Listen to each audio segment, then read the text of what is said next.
Assalamualaikum warahmatullahi wabarakatuh. Jumpa lagi dengan saya Mas Nun, calon guru penggerak Angkatan 9 Kota Palu. Saat ini saya melaksanakan demonstrasi kontekstual modul 3.1, pengambilan keputusan berbasis nilai-nilai kebajikan sebagai pemimpin dalam kasus dilema etika. Dan saat ini saya akan mewawancarai dua kepala sekolah. Mari kita ikuti. Assalamualaikum warahmatullahi wabarakatuh. Tabe Pak. Waalaikumsalam warahmatullahi wabarakatuh. Apa yang bisa saya bantu, Bu Mas? Bagaimana kabarnya Pak? Alhamdulillah sehat. Ya, alhamdulillah Pak ya. Beberapa hari yang lalu saya sudah menyampaikan kepada Bapak terlebih dahulu bahwa hari ini saya akan datang bersama Bapak. Di sini saya akan meminta kesediaannya Bapak. Sini saya punya beberapa pertanyaan terkait dengan pengambilan keputusan berbasis nilai-nilai kebajikan sebagai pemimpin, Pak. Pertanyaan pertama yaitu bagaimana Bapak mengidentifikasi kasus-kasus yang merupakan dilema etika? Dilema etika berarti ada dilema di situ, nilai moral yang kita harus putuskan karena dua-duanya penting dan mempunyai nilai kebajikan yang sama di situ. Kalau di situ ada observasi, melihat perilaku yang nampak. Situ tentunya di situ saya juga mendengar ya informasi-informasi apa saja dan melihat situasi yang terjadi di sekolah. Itu yang saya lihat. Kemudian kadang kalau itu identifikasi masalah itu agak besar, bisa saja kita gunakan alat, misalnya ada kuesioner, atau bisa juga kita libatkan orang lain, karena ada orang lain itu ada kan yang punya ilmu, misalnya BK, itu kita libatkan. Jadi ada observasi dulu Pak ya, kemudian mencari informasi, kemudian mana kasus itu terjadi, seperti itu ya Pak. Iya. Oke. Bagaimana Bapak mengambil keputusan pada kasus dilema etika ini, di mana ada dua kepentingan yang sama Pak, kemudian mengandung nilai-nilai kebajikan? Iya, memang ini rumit sekali karena ada nilai-nilai kebajikan di situ, dua hal yang bertentangan. Kalau kita mengambil keputusan, jelas seperti orang katakan seperti makan buah si mahakama, dimakan mati papa, ya dimakan mati mama. Tapi harus sebagai seorang pemimpin harus kita mengambil keputusan. Iya. Sehingga yang saya lakukan adalah langkah pertama tentunya identifikasi. Iya. Jadi ada prosedurnya ya Pak yang harus Bapak lakukan. Iya, identifikasi dilema yang ada. Kemudian dalam identifikasi itu tentu kita mencari informasi-informasi seperti yang saya sampaikan tadi. Kemudian mengumpulkan nilai-nilai pada kita. Kemudian yang tidak kalah pentingnya adalah pertimbangkan konsekuensi dari masalah, misalnya dua masalah. Kalau saya pilih ini apa dampaknya? Kalau saya pilih ini apa dampaknya? Ya, kita mencari solusi kreatif. Mungkin saja keputusan kita bisa mengakomodir dua nilai tadi itu yang berbeda, dua dilema itu, sehingga sama-sama benar. Sehingga sama-sama puas. Kita ambil alternatif lain yang bisa kita memiliki nilai-nilai. Yang jelas dalam mengambil keputusan kita harus hati-hati di dalam mengambilnya itu, dan kalau toh kita mengambil keputusan tadi, kita harus bertanggung jawab terhadap keputusan yang kita ambil. Hal-hal apa yang Bapak anggap efektif Pak yang dalam pengambilan keputusan kasus dilema ini? Sangat-sangat efektif adalah identifikasi tadi itu. Langkah-langkahnya kemudian yang identifikasi efektif ya. Kita identifikasi betul dilema yang ada dengan melihat betul informasi-informasi, kemudian konsekuensi yang akan terjadi dari apa yang akan kita putuskan itu, konsekuensinya apa. Kemudian kita bisa juga nilai tadi itu, nilai dari kita, nilai-nilai kebajikan dari yang kita yakini, dan kita harus bisa bekerja sama. Apalagi sampai ada moto berjuang bersama secara kekeluargaan. Secara kekeluargaan betul ada komunikasi yang membudaya di sini. Sehingga masalah-masalah itu kita bisa angkat di pertemuan-pertemuan. Saya setiap ada kasus, saya panggil undang guru untuk membicarakan itu, mencari informasi.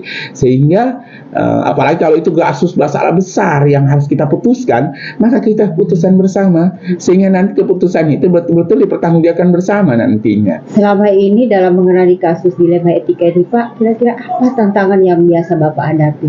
Nah, tantangannya itu kalau misalnya satu, saya kurang dapat informasi. Saya dua, informasi saya mencari ini kan kita biasanya dari informasi ini kita kan pertimbangkan kan, informasi itu kita pertimbangkan.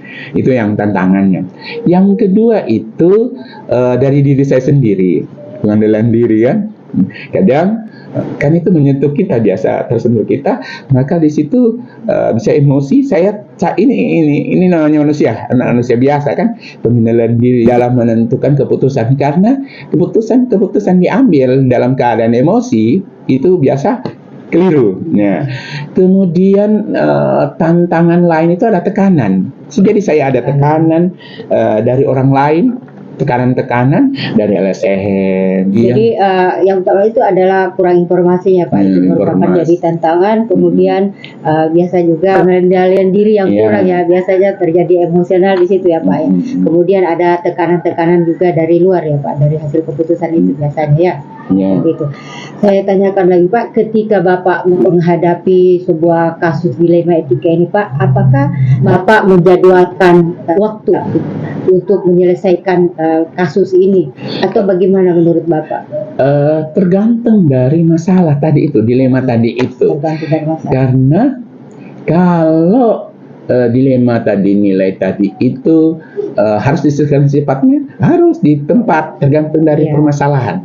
Tapi kalau persoalan itu memerlukan waktu, maka langkah-langkah harus saya lakukan betul itu. Kita identifikasi masalah, mengumpulkan informasi, kemudian melihat konsekuensi, kemudian melihat nilai dari saya intuisi, kemudian membawa itu tadi itu. Menggunakan orang-orang yang ini guru BK, tapi yang tidak kalah pentingnya adalah bekerja sama dalam mengatasi ini, kemudian membawa dalam komunitas kita, komunitas biasa selalu ada masalah, selalu kita bicarakan di situ. Tapi ada masalah dilema tadi ini yang menggunakan waktu, maka kita punya ada jadwal. Kita tiap minggu ada jadwal itu, yaitu komunitas belajar yang sampai subuh. Ada 4 komunitas kita. Di komunitas belajar itu setiap hari Jumat kita bicarakan kan 3 hal yang kita bicarakan di situ. Pertama, permasalahan belajar siswa di dalam kelas ya.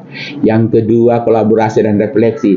Yang ketiga, hasil belajar. Dan di situ banyak kita bicarakan bersama, sehingga apapun nanti hasil dari ini adalah keputusan bersama dan bisa kita pertanggungjawabkan. Membawa masalah itu selalu dalam komunitas, sehingga betul-betul hasilnya bisa dipertanggungjawabkan secara bersama. Nah, itu. Saya ingin tanyakan lagi Pak, pada saat pengambilan keputusan, apakah ada faktor-faktor atau seseorang mungkin yang dapat mempermudah atau membantu Bapak di dalam pengambilan keputusan kasus dilema etika ini Pak? Diingat, sebenarnya kita ini kan makhluk sosial. Kita ini dalam banyakkan unsur-unsur di sekolah ini. Kenapa kita tidak, why not ya? Kita tidak memanfaatkan unsur-unsur yang ada di sekolah. Dan itu semua bisa berkontribusi dalam mengambil keputusannya. Walaupun nanti terakhir keputusannya adalah keputusan kepala sekolah. Tapi hasil keputusan itu melalui bantuan-bantuan yang lain. Misalnya dari guru BK. Jadi di sini ada BK. Yang tidak kalah pentingnya harus aturan jelas di sekolah. Itu yang paling pentingnya. Seperti di SMP 18, kita ini kan ada buku saku. Buku saku SMP 18. Buku saku ini kan ada yang dipegang oleh siswa. Ada buku saku siswa. Ada buku saku guru. Dimana kalau di buku saku siswa itu ada aturan tata tertib kan, yang jelas di situ aturan tata tertib dari mereka untuk mereka kan. seperti jadi keyakinan kelas di dalamnya juga ditambahkan dengan itu. Kemudian ada untuk guru itu ada beberapa di dalam ini yang luar biasa, yaitu misalnya kode etik guru harus tidak boleh bertentangan kode etik guru. Kemudian ada peraturan akademik di situ. Ini membantu semua ini. Dan bagaimana mengambil keputusan juga ada langkah-langkah di sini. Saya senang sekali ya untuk kita saja di sini misalnya itu menyelesaikan tindakan misalnya bullying, kita dikasih alurnya sehingga tidak yang membantu. Ya, ini membantu sekali, ini kejelasan membantu. Di samping tadi sumber daya manusia yang ada di sekolah. Kemudian yang sangat membantu juga adalah budaya yang tercipta di sekolah ini. Dimana yang saya katakan tadi di awal, kita punya moto kerjasama secara kekeluargaan untuk meraih prestasi. Ini budaya yang kita bangun bukan hanya di atas kertas, tapi betul-betul implementasikan di lapangan. Kalau waktu kita sudah selesai Pak, kira-kira apa pembelajaran yang bisa Bapak petik dari hasil diskusi kita pada hari ini Pak? Yang jelas tentang pengambilan keputusan berbasis nilai-nilai kebajikan sebagai pemimpin ini Pak. Iya, nilai itu yang jelas. Yang pertama, bagaimana kita bisa mengembangkan nilai. Kemudian bagaimana yang kedua ya, bagaimana berpikiran kritis. Ketiga, komunikasi dibangun. Dengan adanya kolaborasi tadi itu, ya, yang kita bangun ada komunikasi, ada kolaborasi. Kemudian di situ yang sangat penting juga bagaimana kita bukan hanya belajar, yang lain belajar untuk bertanggung jawab. Karena apapun keputusan kita, ya pasti ada konsekuensi. Tapi kita tetap harus bertanggung jawab dengan keputusan kita. Walaupun kita sudah berhati-hati, karena ini mengenai dilema kan ini. Walaupun berhati-hati, pasti ada konsekuensi dari keputusan kita. Oleh karena itu, walaupun bagaimana konsekuensinya, harus bertanggung jawab. Ya, itu ya, Pak.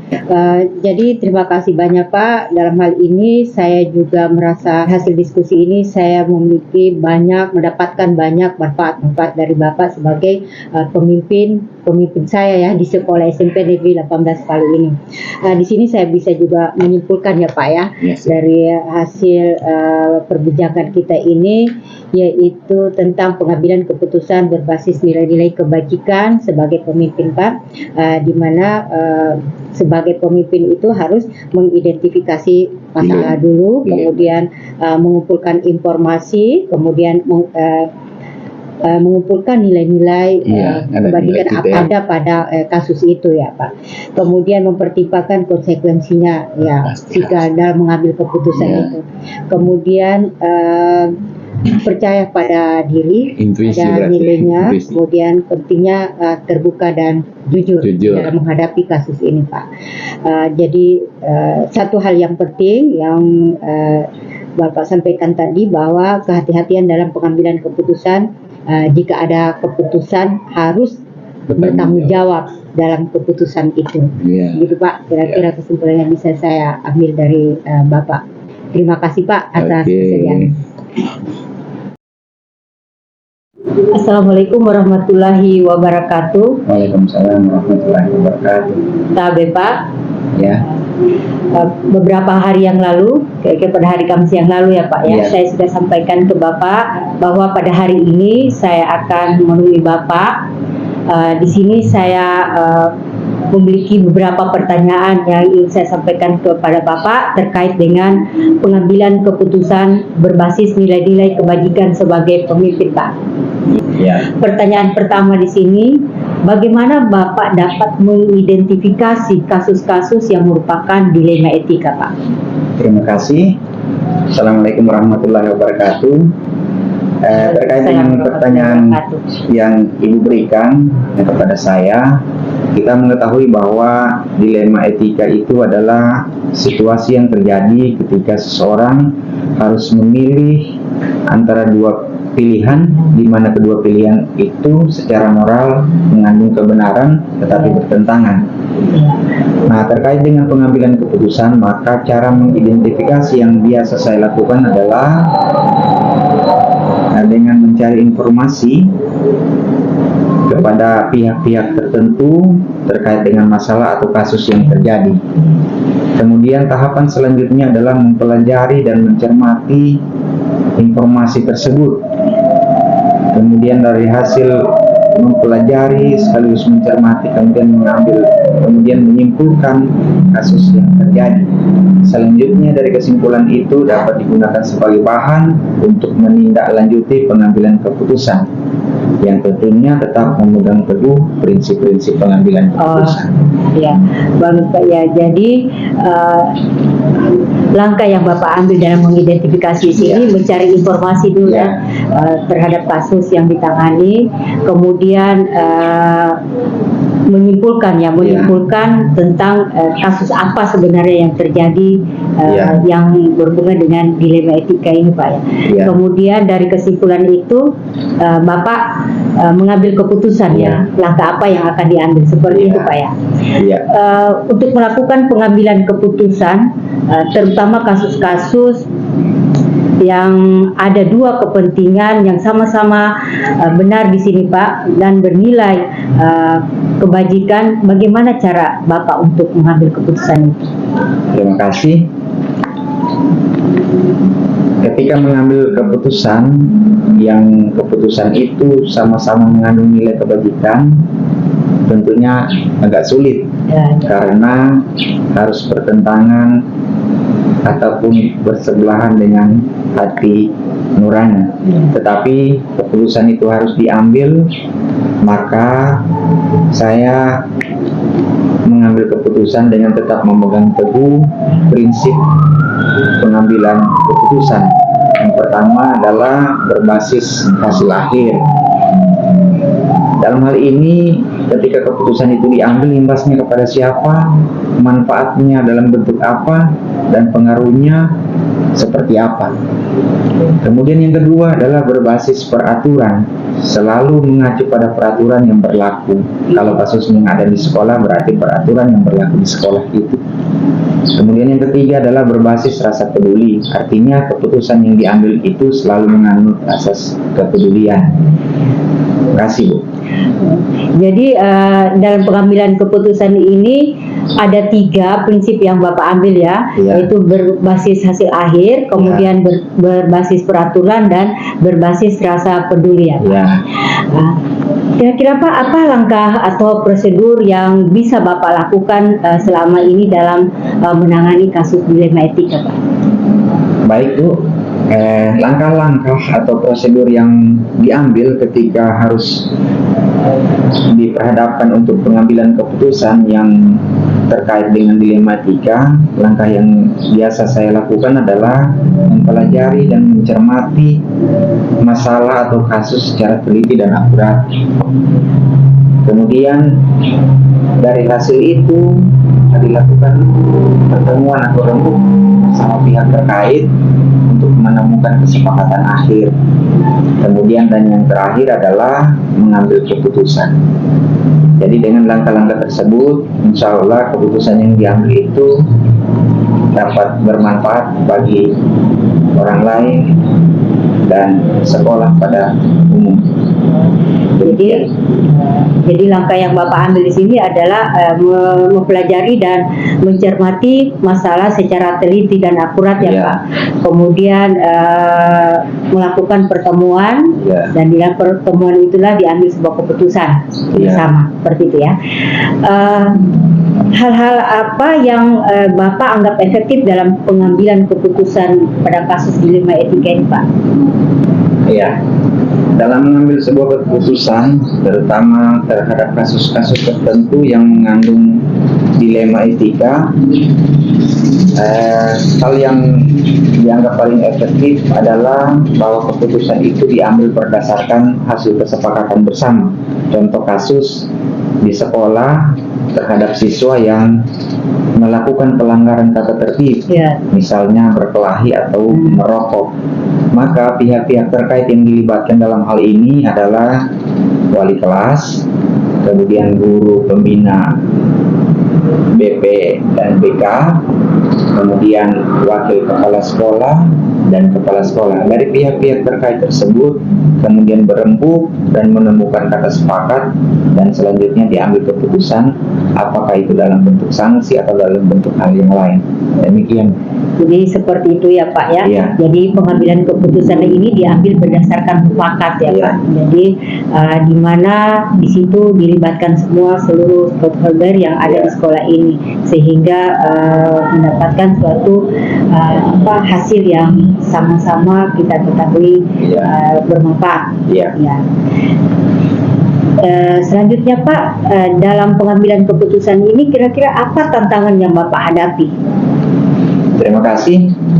Pengambilan keputusan yang mengandung dilema etika tentu tidak lepas dari tantangan yang dihadapi. Adapun tantangan itu antara lain ketika keputusan itu bertentangan dengan keinginan orang banyak. Kemudian yang kedua, tantangan selanjutnya adalah berbenturan dengan rasa peduli, rasa empati terhadap person yang diambil keputusan itu tersebut, sehingga hal ini akan menjadi satu pertimbangan tertentu dalam pengambilan keputusan. Demikian. Jadi tantangannya di sini Pak, yaitu ketika bertentangan dengan keinginan orang banyak ya Pak, keinginan orang banyak serta berbenturan dengan rasa empati yang peduli ya. Oke Pak. Ketika Bapak dihadapkan dalam suatu permasalahan dilema etika atau pada saat kasus-kasus itu terjadi, apakah Bapak menyelesaikan pada saat itu juga atau menyiapkan waktu untuk menyelesaikan? Bagaimana menurut Bapak? Terima kasih Bu.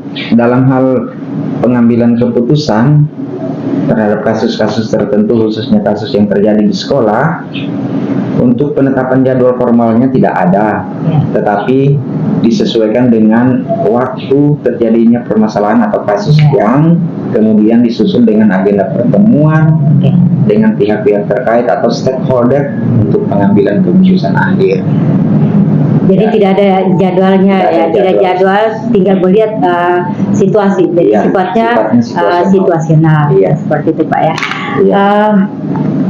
Yang ingin saya tanyakan lagi Pak, apakah selama ini dalam menangani kasus dilema etika ini, adakah seseorang atau yang dapat mempermudah Bapak di dalam membantu menangani kasus ini Pak?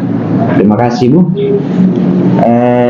Di unit organisasi sekolah, kepala sekolah itu selalu dan senantiasa ditemani oleh beberapa orang guru termasuk wakil kepala sekolah yang senantiasa membantu, senantiasa menjadi mitra, khususnya dalam pengambilan keputusan-keputusan atau kebijakan-kebijakan tertentu terkait dengan persekolahan secara umum.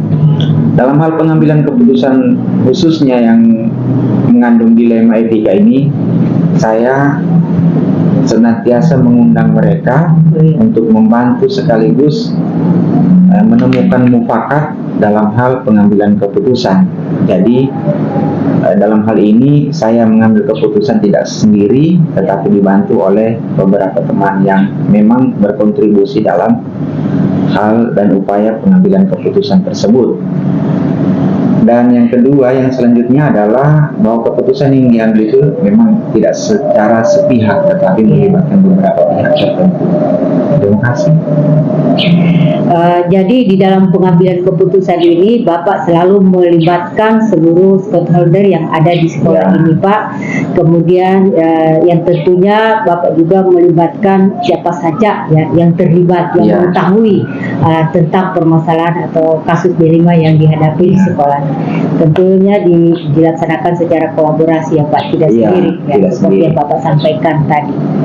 Oke Pak, dari percakapan kita ini kira-kira apa pembelajaran yang bisa Bapak petik dari pengalaman Bapak dalam menangani kasus atau memutuskan kasus dilema etika ini Pak? Terima kasih Bu. Selaku kepala sekolah dan selaku pimpinan yang ada di satuan pendidikan, pengambilan keputusan itu memang senantiasa harus mendasari pada kesepakatan.